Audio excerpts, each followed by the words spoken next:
Hola, buenos dias. Salamat pagi.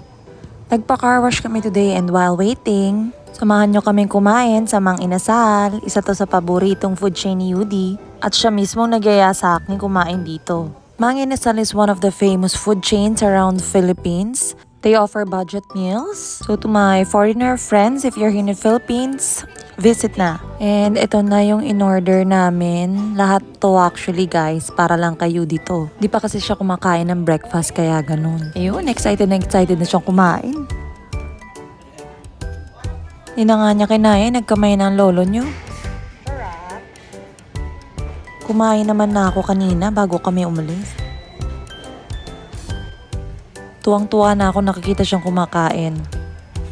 Ang init lang talaga sa brunch na to. Ay. And syempre, pa-dessert na lang ang akin. Halo-halo! Please guys, don't ever miss eating halo-halo when you're here in the Philippines. One of the famous dishes here in the Philippines. All around Philippines actually. It's not just here in Mang Inasal that you can order this one. Kome kita! Nam nam nam nam nam nam nam. Sarap kumain.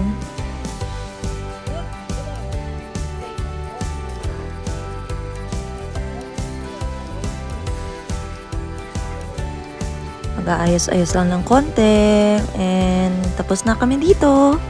Nag-tricycle na kami ng mabilisan kasi ang init. Pero kaya lang naman to ng lakaran guys. Binalikan lang namin yung kotse and pauwi na kami.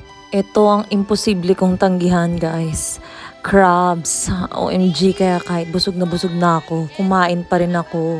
Bahay ito ni Lolay, my grandmother, and my nephews right here, my cousin's baby, Baba. Hindi pa kami kompleto dito guys, pero ang gulo-gulo na namin. Kaya imagine niyo na lang pag kompletong-kompleto kami.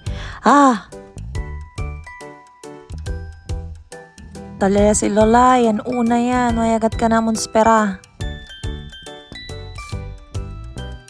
With one of the Marikongs at home, Jean. Hindi na rin kumain dito si Yudi kasi nga ang dami niya nang kinain kanina. In my mom's side, super close kami as in na parang kapatid ko ng mga cousins ko. Parang anak ko na yung mga pamangkin, mga anak nila. Kaya pakapala na lang kami nito guys. Kaya wag na rin po kayo magtaka kung ang bilis kong lumaki. Dahil nga lafang is life kami. Salamat sa pa-crabs. With my cousin B-Boy and his wife with Lolly. Sarap talaga pag andito sa Zamboanga.